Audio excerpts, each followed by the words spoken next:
सब परमात्मा की आत्माएं हैं, अपने अपने संस्कार सब साथ लेकर आते हैं। फिर भी उस समय जो परमात्मा ये ज्ञान दिया करते थे कबीर भगवान, तो उस समय क्या कहा करते कि बेटी सत्संग में नहीं जाएगी, बेटे बेशक चले जाओ। लेकिन रिवाज तो थी नहीं भक्ति की, वैसे को दुख में वैसे कोई साधु संत के पास चले जाते थे झाड़ा धूड़ा लवाने के लिए। फिर भी परमात्मा याद दिलाते हैं कि राम रटत कन्या भली, भक्ति अगर बेटी कर रही है उस बेटे से 100 गुना अच्छी है जो भक्ति नहीं करता। वो बेटा कैसा है, जैसे बकरी के गल में एक थन जैसी खाल लटका करे, थन जैसी। तो परमात्मा कहते हैं वो तो व्यर्थ का बोझ है उसके गल में बकरी के, वो किससे काम की कोनी वो खाल, ना दूध ना मूत, यानी किससे काम नहीं आती वह। इसी प्रकार वो बच्चा जो भक्ति नहीं करता वो माता पिता के गल में वो गलथना है, और वो कन्या जो भक्ति करती है माँ के, वो बेटा तो माता पिता पर भार बनेगा कोई से को, क्योंकि जो भक्ति नहीं करता उस पर आपदाएं आएंगी, आपत्ति आएंगी, तो माँ बाप साथ दुखी होते हैं, जब पुत्र दुखी होता है तो वो डिस्टरबेंस करेगा आपकी भक्ति में भी और दुखी भी रहेगा, दुखी रखेगा। और जो बेटी भक्ति करती है उसके साथ भगवान होगा, उसके संस्कार में कोई पाप कर्म का दंड भी आवेगा, उसने भी भगवान रक्षा करेगा। और जिस परिवार में वह बेटी जाएगी उस परिवार को भी सुधारेगी, उसमें भी भगवान वहाँ साथ रहेगा, भक्ति प्रवेश करेगी, तो वह बेटी सदा सुखी रहेगी। बेटी सुखी रहेगी तो माता पिता की आत्मा भी शांत रहेगी। तो परमात्मा कहते हैं राम रटत कन्या भली, और साकट जो भक्ति करे न करण दे उसको साकट कहते हैं।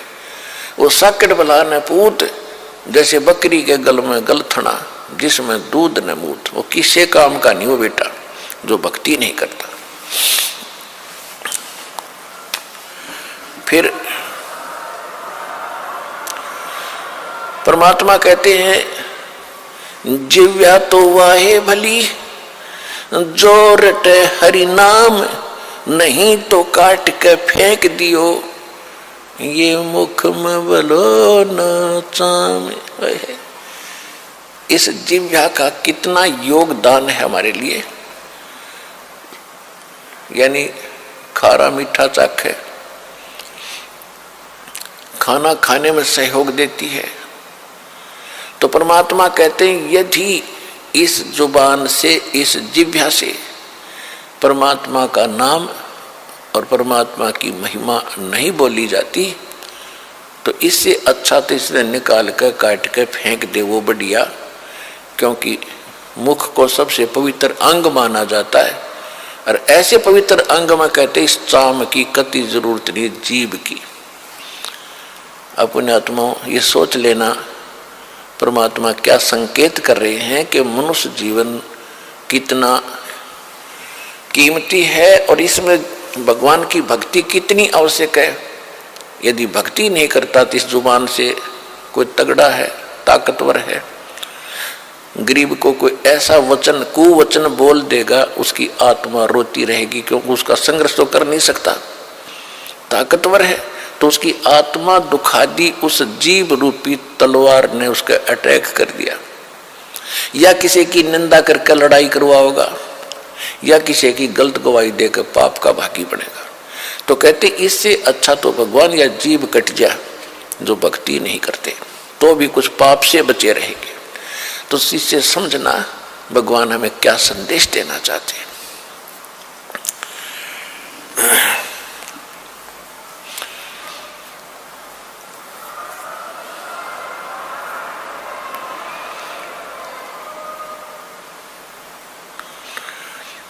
परमेश्वर स्वयं आकर ही यथार्थ ज्ञान अपनी प्यारी आत्माओं को कराते हैं, क्योंकि यहाँ पर दो पावर हैं, दो शक्ति हैं। एक तो यह सरपुरुष जिसको ज्योत स्वरूपी निरंजन काल कहते हैं, इसको ब्रह्म भी कहते हैं। और आज तक इन ऋषियों ने ब्रह्म का ही ज्ञान है, ब्रह्म से ऊपर इनको कोई पता नहीं था। और ये ब्रह्म कौन है? ये काल है, 21 ब्रह्मांड का स्वामी है। इसको श्राप लगा हुआ है 1 लाख मानव शरीरधारी प्राणियों का नित आहार करने का, जिस कारण से इसने यहाँ सबको मिसगाइड करके रोका हुआ है, मूर्ख बना रखा है, सत्य से अपरिचित कर रखा है, भगवान का नामो निशान मिटा रखा है और सब कुछ भगवान बना दिया। कहीं 2 ईंट लगाकर कोई बना रखा स्थान, वो भी भगवान मत्था टेको। कई मूर्ति बना रखी है, वो भी भगवान, और ये देवता भी भगवान, ये स्वयं भी भगवान।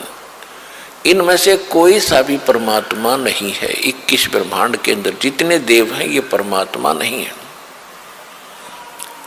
पुण्यात्माओं, यही तो काम बिगड़ा पड़ा था कि हमने भक्ति मार्ग का कै ख भी पता नहीं, कै ख इंक्लूडिंग ब्रह्मा विष्णु महेश, ब्रह्मा विष्णु महेश को भी, और ऋषि में ऋषि जो सतयुग से लेकर आज तक जितने ऋषि हुए हैं जिनको हम बड़े पहुंचे हुए माना करते, इनको भक्ति मार्ग का कै ख पता नहीं। और जिसी कारण से आज हम इतने अंधेरे में पड़े हुए हैं कि सत्य ज्ञान को सुनने के लिए हमारे पास वो हिम्मत नहीं कि हम सच्ची सुन लें, जिसके कारण विरोध हो जाता है। हम नहीं सुनते, झूठ बोलता है, और झूठ को सत्य मान ली। एक कहावत है कि एक झूठ को 100 बार बता दिया जाना वह सच्ची बन जाती है, सच्ची दिखने लग जाती है। और जब सत्य सामने आती है तो वो झूठी ही सत्य आगे अड़ जाती है। तो इस काल ने ऐसा जुल्म कर रखा है कि भक्ति मार्ग का नामो निशान मिटा दिया। अब भक्ति कौन से भगवान की करे? ये परमात्मा नहीं, बताओ। और हम इनको सुप्रीम पावर माने बैठे थे, ब्रह्मा जी, विष्णु जी, शिव जी। ब्रह्मा जी की तो पूजा करते नहीं थे, लेकिन आदर की दृष्टि से इसको समांतर देखते थे, किसके? विष्णु और शंकर जी के। इनसे ऊपर ही पता नहीं था। इससे ऊपर ऋषि, एक आधा कोई ऋषि कहता था ब्रह्म शक्ति है। वो कैसा है? वो निराकार है, उसका ओम नाम है। यहां बुद्धि टेकी थी आज तक सबकी, चाहे पवित्र हिंदू धर्म के लोग हैं, चाहे पवित्र मुसलमान धर्म के लोग हैं, वो भी इसी काल निराकार के ऊपर टिके हुए थे। चाहे पवित्र विश्व ये ईसाई धर्म के लोग हैं, ये भी निराकार इस परमात्मा काल से ऊपर बुद्धि किसी की नहीं थी। ये तो परमात्मा स्वयं आए, जो प्रत्येक युग में आते हैं। सतगुरु आए दया करी ऐसे दीन दयाल, और बंदी छोड़ बिरतास का जट रख नहीं प्रतिपाल। परमात्मा स्वयं आए 600 वर्ष पहले, उन्होंने आके ये ज्ञान कराया। अब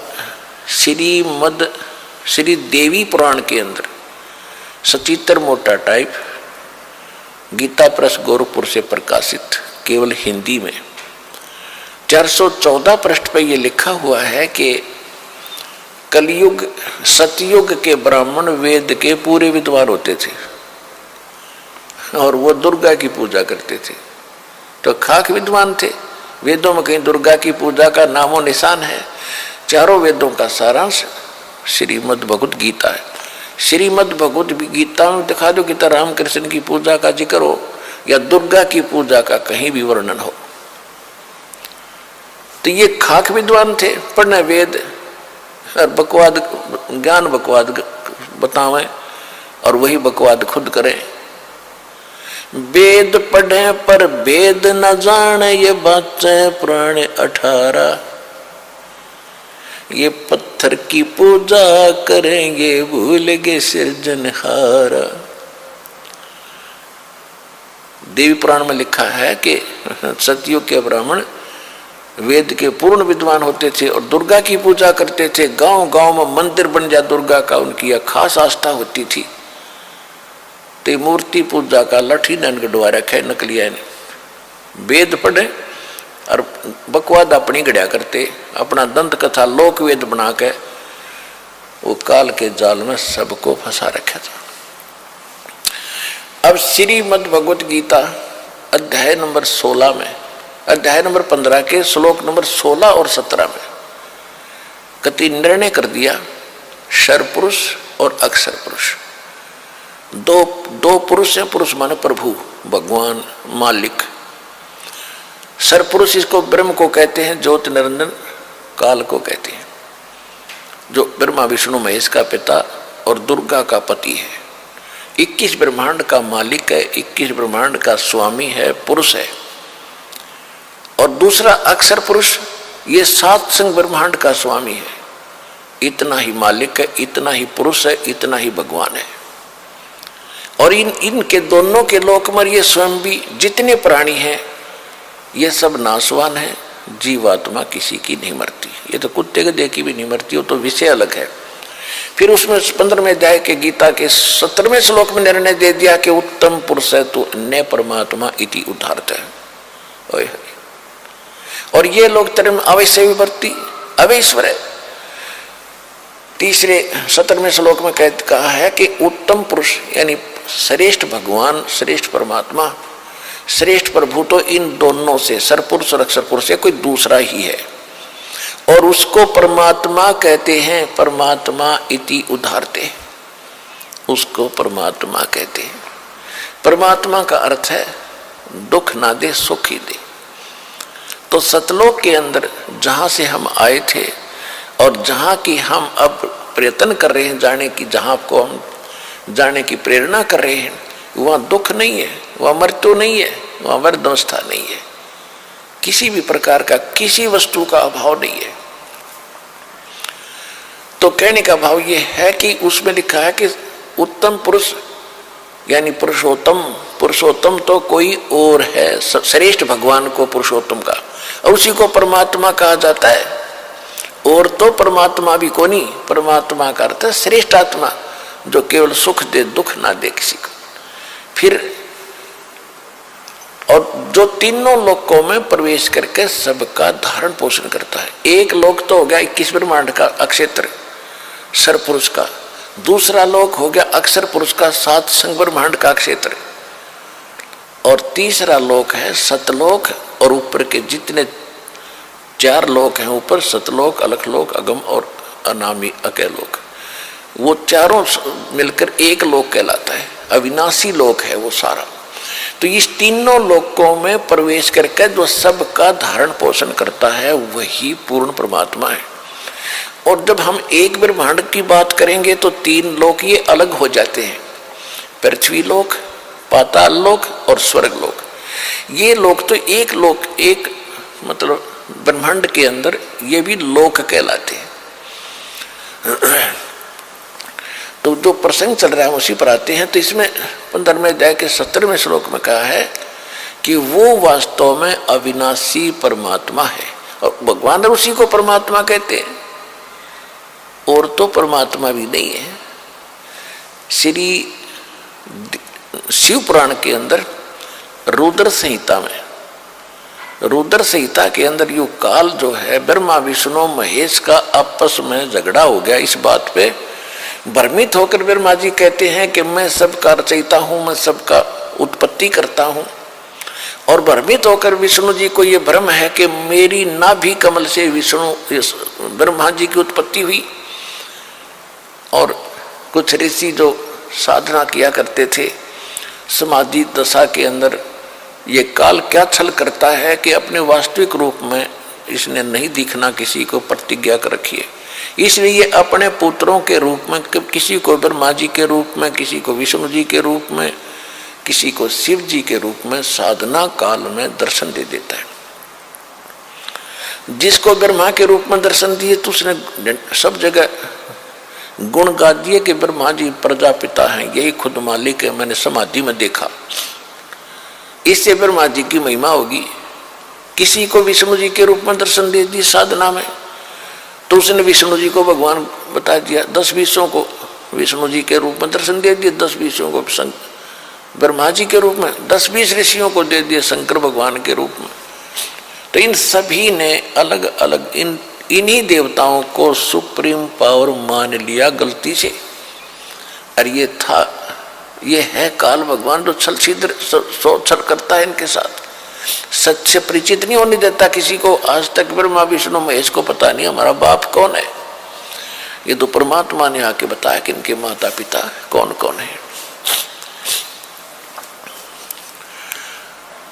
तो जो प्रसंग चल रहा है कि उसमें क्या कहते हैं, विष्णु और ब्रह्मा जी का आपस में इसी बात पर युद्ध हो गया। ब्रह्मा जी कहते हैं मैं तेरा बाप, विष्णु जी कहते हैं मैं तेरा बाप।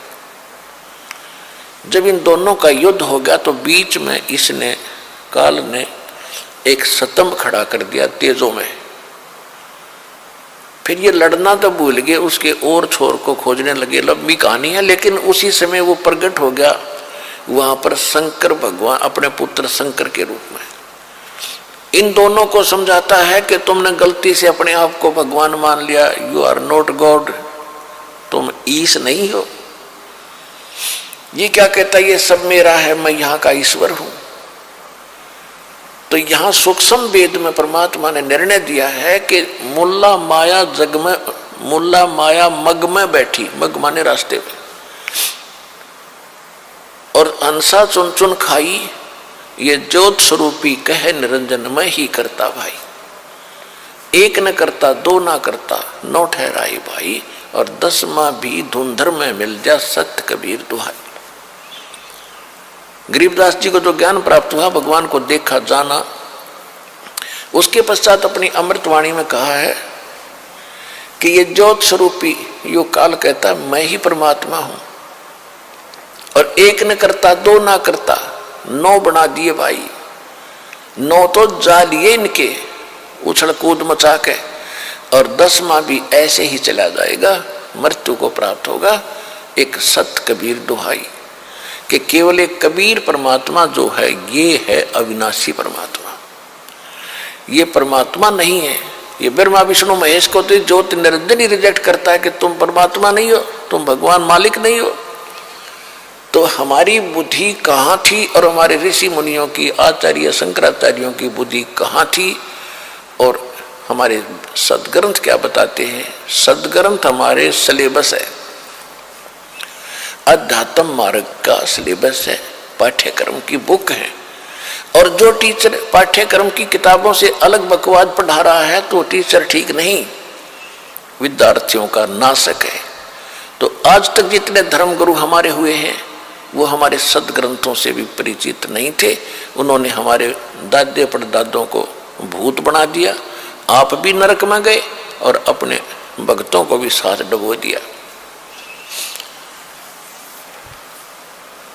पुण्यात्माओं,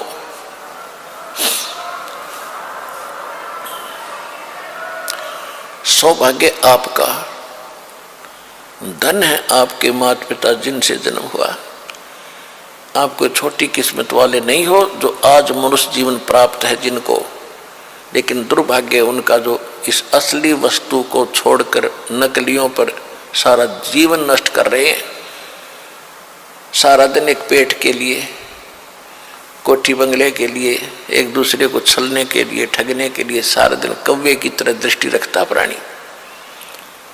अदान भगवान करके और 12 पंथ नाम जो ले ही सो हमरे मुख आन समोही, और अनेक पंथ चलाऊं या विद जीवों को बरमाऊं, और बेशक जइयो जोग जीत संसारा, फिर जीव न माने कहा तुम्हारा। जीव तुम्हारा कहा न माने, हमरी ओढ़ हो बाद बखाने। हमारे अज्ञान के वकील बने पाओगे सब।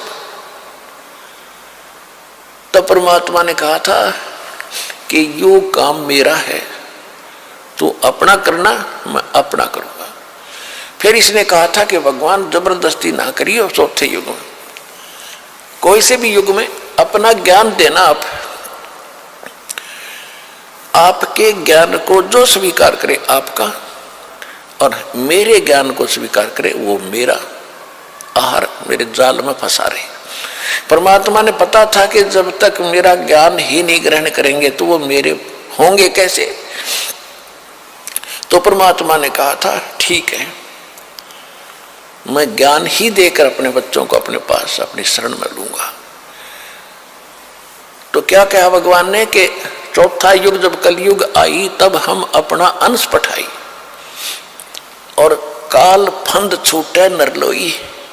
काल ने जो फंद कर रखे हैं, यहाँ हमें मूर्ख बना रखा है, संस्कारों में जकड़ रखा है, यही जन्म मरण के चक्कर कोल्लू में डाल रखा है। कहते हैं काल फंद छूटे नरलोई। सभी नर नारियों का ये काल का फंद छूटेगा और सकल सृष्टि परवानिक होई, पूरा विश्व नाम लेगा, दीक्षित होगा।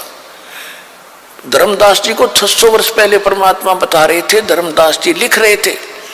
धर्मदास जी को शंका हो रही थी मन मन में, वो तो अंतर्यामी थे। तब बताते हैं कबीर साहब साथ के साथ उसका दिल भी रोक रहे हैं और बता भी रहे हैं कि कलयुग बीते 5500 पाचा, तब ये वचन मेरा होगा साचा। जब कलयुग 5505 वर्ष बीत चुका होगा धर्मदास, जो मैं आज बोल रहा हूं और तू लिख रहा है, ये उस समय सत्य महसूस होगा। उससे पहले तो ऐसा लगेगा जैसे झूठ बोल रहे हैं। ये कभी हो ही नहीं सकता कि कबीर साहब की भक्ति करेंगे। कबीर एक दुल्हा है, कबीर एक दानक है, छोटी जाति में था। इस तरह की कैसी धारणाएं थी। परमात्मा का उस परमेश्वर की शरण में जा, उसकी कृपा से तो परम शांति को और शाश्वतम स्थानम यानी सतलोक को, अविनाशी स्थान को प्राप्त होगा। यह परमात्मा कह रहे हैं कि कलयुग बीत जावे जब एता और सकल प्राणी परम पुरुष पद चेता, उस परम पुरुष के यानी मेरे उस पद यानी उस परम पद के सभी जानकार होंगे। चेता माने सबको ज्ञान होगा कि कोई ऐसा स्थान है जहां सदा सुखी रहेंगे, कभी मृत्यु नहीं होगी, वह आपका परिवार होगा एज इट इज। जैसे यहाँ आपके बेटा बेटी पोता पोती हो गए, भाई बहन है, और यहाँ तो पैसे के ऊपर 2 मिनट में भाई तो भाई लड़ पड़े, माँ बाप बेटे का झगड़ा हो जाए, क्योंकि यहाँ तो ओछा लोग है, सब चीज का अभाव है यहाँ पर। और फिर मौत सामने साथ खड़ी है, लठ लिए, कभी भी मार दे तलवार लटक रही गर्दन पे। तो वहां जाने के बाद ऐसे आपका परिवार बनेगा जो आज आपकी शरण में आ गए, आपके परिवार में आ गए और भगवान की शरण में आ गए। और धीरे और भी जो आपसे पहले के संस्कारी हैं उनको भी भगवान शरण में लेगा, और धीरे धीरे फिर ऐसे आपका वहां जाकर के एक परिवार बन जाएगा। और वहां इतने बड़े आपके महल हैं, इतना खुला स्थान है, बाग बगीचे लगे हुए हैं, आपके प्रत्येक के महल उसमें आंगन में झूले डले हुए हैं, तालाब बने हुए हैं। देखो यहाँ आप देखते हो किसी भी अधिकारी अच्छा जो ऑफिसर लग जाता है या कोई घना सेठ होता है तो क्या करता है, बड़ी कोठी बनाता है, आगे बड़ा लान बनाता है, उसमें फूल फलदार वृक्ष लगाता है, उसमें तालाब बनाता है, तो वो उसको, और उसमें वो बैठता कितनी देर है, या तो उसका याद है कि हम कहीं ऐसे ठाठ करते थे, वह भड़ मारे है उसके, या उसका लाभ भी नहीं ले सकता। वो सारा दिन टेंशन में रहता है, सब सुबह निकल जाता, शाम ना आके घर बढ़े, वो किस समय तो उस बाग में टहलेगा, किस समय वो वहाँ घूमेगा, कब नहावेगा उस तालाब में। तो वहाँ जैसे आप पिकनिक मनाने जाते हो और आपको घूमते हो फिरते हो, कहीं पहाड़ी देखते हो, किसी बाग में जाते हो, आपको सारा दिन का पता नहीं कब चलेगा।